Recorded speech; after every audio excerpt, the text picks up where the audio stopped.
Ушул ашты келип бекер жеп кетиңиздер туугандар. Шартты видеонун жүрүшүн айтам, андыктан болушунча таратыңыздар. Самсаларды бекер жеп 5000 рублиге дан иштеп кеткиле.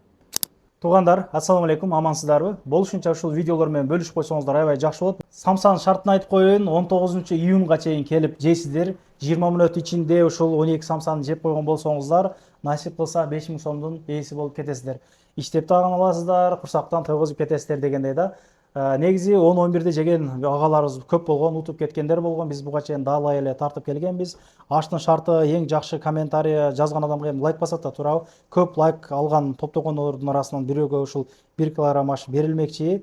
3 шакарабы, 1 ушул сүзмөсү, 2 вах-вах, 2 чайы ичинде кошуп берилет. Негизи бул баасы 3000 болот да стоимость. Андыктан барыңарды күтүп калабыз. Биз ушул жердебиз мекендештерим, келип чайпай ичип лагмандан жегиле, шашлыктар жакшы, шорколор жакшы, биштекстерин жеп жүрөбүз. Андыктан барыңарды күтүп калабыз. Метронун жанында, метро Улгурас проспект, 1 саат парковкалары бекер. Көрүшкөнчө аманча жолугалы. Ассаламу алейкум.